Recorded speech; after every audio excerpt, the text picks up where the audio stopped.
peace.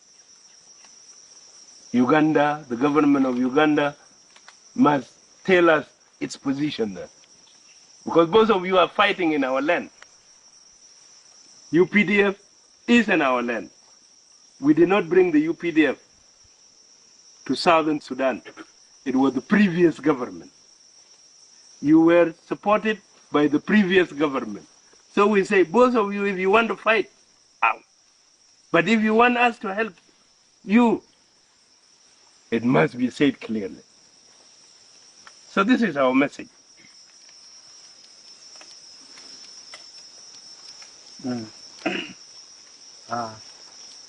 For me, I'm very happy to see you today. And I pray, I thank Allah very much to give me time or to give me exactly the day to talk to the whole people of the leader of Sudanese or the Southern Sudan government. I want you to understand clear, or I want you to know well.